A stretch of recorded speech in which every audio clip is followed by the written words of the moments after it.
Another day, another vlog. Ayan. Walang eksaktong measurement tong gagawin ko ngayon. So, just flour and then ito yung butter na hiniwa-hiwa ko straight from the fridge.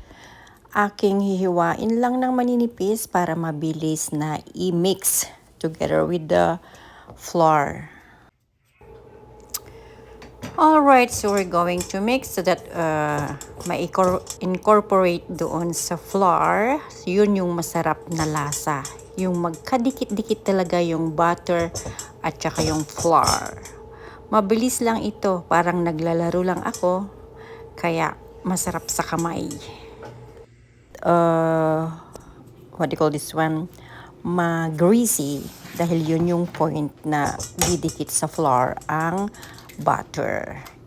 Okay, so ngayon ay maghugas saglit ng kamay. Lagyan ng itlog. 3 itlog ang ilalagay natin dito para naman mas malasa. After this 3 eggs, ay of course halu-haluin natin.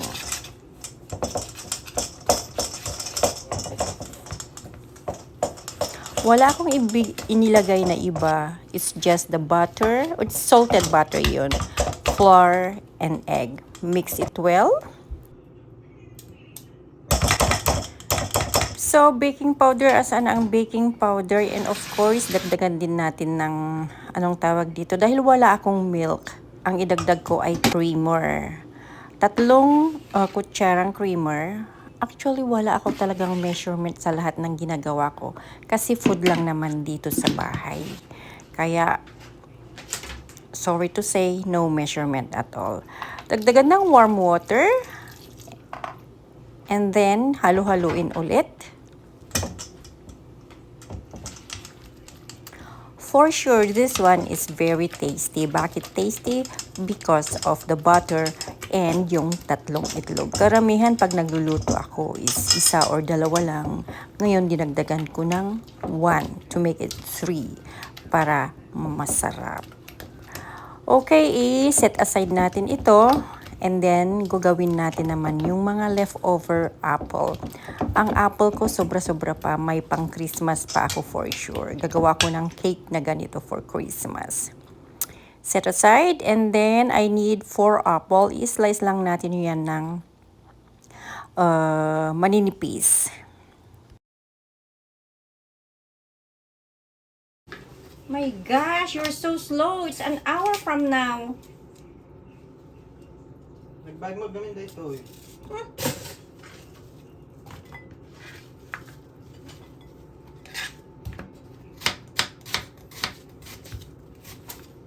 Patak nga huwag ng green.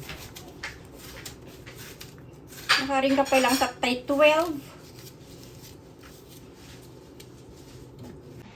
Okay, dito natin ilalagay. Brown sugar yan.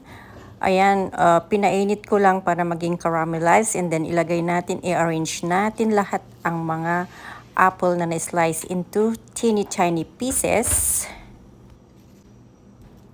Of course, double layer yan. So, madali lang ito.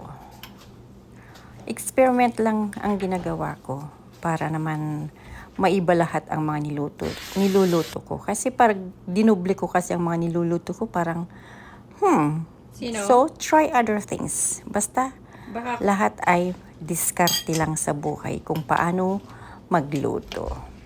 Basta may mga ingredients. So, yan. Ilalagay na natin yung mixture ng butter. And then, ganyan lang kasimple. I-flat lang natin. And set aside. Of course, kunin natin yung isa kasi nagluluto pa ako. 2 ito. Yan. Kumukulo pa yan. Ayoko nang mag-arrange. So, lahat i-toppings na lang na ganyan. And ganun din. Basta maluto. Kasi iluluto natin ito ng mga 35 to 40 minutes. Of course, bake natin yan. And then, of course, ilagay natin ulit yung butter na ginawa ko. Masarap ito kahit walang sugar. Ang sugar lang pala niya ay yung nasa ilalim ng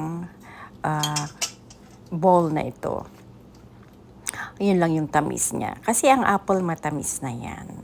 At saka yung itlog and then yung creamer, okay na yun sa life. Ganun lang kasimple ang pagluluto. Hindi natin kailangan ng maraming asukal. Dahil may extra apple, itoppings natin. Kunti na lang ito. And then, yan. Ganyan lang kasimple ang life.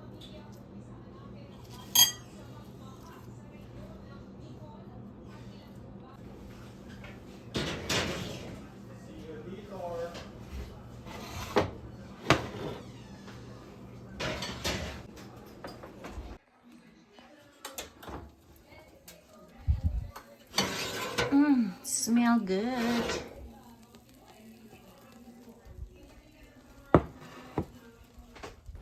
Dahil mas malaki, another 5 minutes.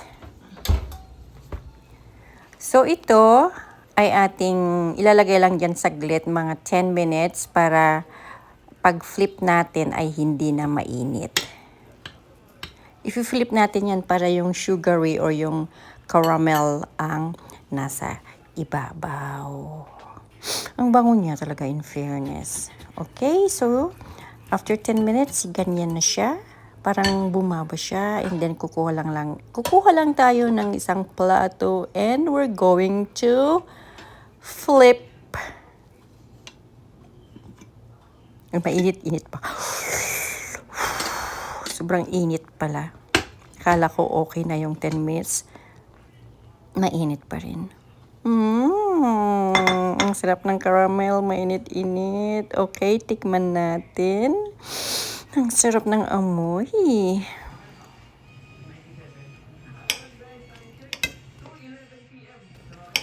Actually, mas marami yung apple kaysa yung dough. Kaya ang lasa ay apple. Kunti lang yung dough niya. Para lang kunting tinapay, parang ganon. More on apple.